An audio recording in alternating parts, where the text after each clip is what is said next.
Sa kasalukuyan ay may humigit kumulang 100,000 mga pamilya pa rin ang naninirahan sa mga tinatawag na danger zone, lalo na yung mga waterways o gilid ng ilog na kagaya nito. Kaya't nagsisilbing peligro ito sa mga residenteng gaya nila.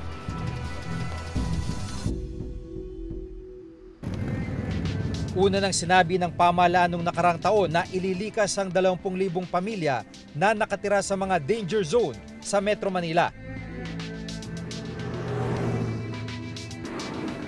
Kabilang sa mga sinabing prioridad na mailipat ang may 1,500 pamilya na nakatira sa gilid ng Estero de Maypaho sa Caloocan.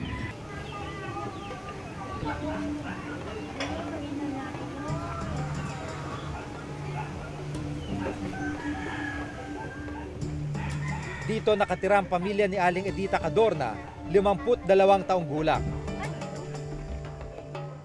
Hindi po gumagalaw. Hindi gumagalaw to. Kahit anong hangin dito, wag naman sana. Sawa at tulong nga ng Panginoon Diyos, talagang ginabayan din naman kami rito. Wala namang nangyari.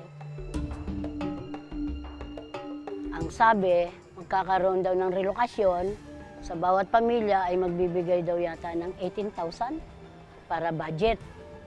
Doon sa sinasabi na pang ano ng buhay, sabi nila. Ngayon, hinintay naman namin, yun ang sinasabi nila. After March, bumalik. Sabi nila, i-relocate na daw ito, sukat dito, sukat doon. Dumating yung September, ganun pa rin yung sinasabi nila. Pagdating ng December, ayun na, nagtagging na. Ito po nung tayo nung magsenso sila, yan ang nilagay nila. Naglagay sila ng tag. At ang tinatanong nila kung ilan ang bilang ng pamilya.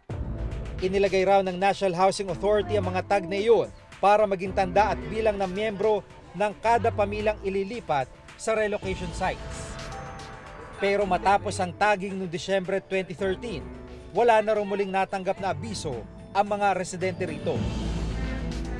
Ngayong 2014, mahigit 1.2 billion pesos ang inila ng pamahalaan para sa paglilipat ng mga nakatira sa mga danger zone sa buong bansa. Pero makalipas ang isang taon, 6,000 pamilya pa lang ang naililipat ayon sa Center for Disaster Preparedness. Inaasahan na mailipat ito sa mga target na relocation o resettlement site na tinatarget ng gobyerno. Ngunit hindi pa handa ang gobyerno doon sa mga lilipatang mga relocation site. Hindi pa nakahanda ang mga bahay kaya hindi na-relocate lahat yung target. Doon sa 8 major waterways ay talagang malaki pa yung backlog ng ating pamahalaan para ma-relocate. Ang Estero Relocation Mandate, DILG yan. Although interagency yan. So paano nagpapahirap? 55% ng esteros natin hindi marating ng equipment dahil may tao, may bahay.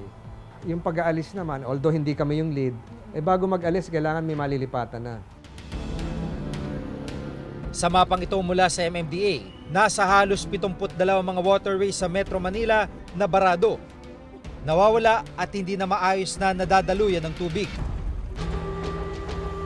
Ipinaliwanag sa amin ni Architect Michael De Castro kung ano ang hindi magandang epekto ng pagkakabara ng mga estero at iba pang daluyan ng tubig.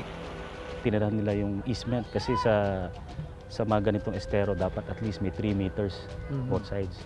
Pero sa ngayon nakikita natin na nireclaim din nila yung easement kaya nagtayo rin sila. Parang wala siyang drain, parang toilet bowl na walang flush. So kailangan may outlet yun. Ganon din dito. Pag binara natin yan, yung papuntang Padaloy, papuntang Manila Bay, or exit point, binabarhan natin. So saan pupunta yung tubig? Pupunta yan sa low-lying areas. Kaya babaha. Pero kung malinis natin ito, mabigyan ng magandang near site or on-site na location ng mga informal settlers, di ba solve natin yung half the problem? May mga programa tayo para sa paglilikas ng informal settlers sa mga ligtas na lugar mula sa peligrosong lugar. Sa naging payag ng Pangulo nung Lunes, ibinida niya mga flood control project na pinondohan ng Disbursement Acceleration Program, kabilang na paglilipat sa mga nakatira sa mga danger zone. Pero sa mga napuntahan naming lugar,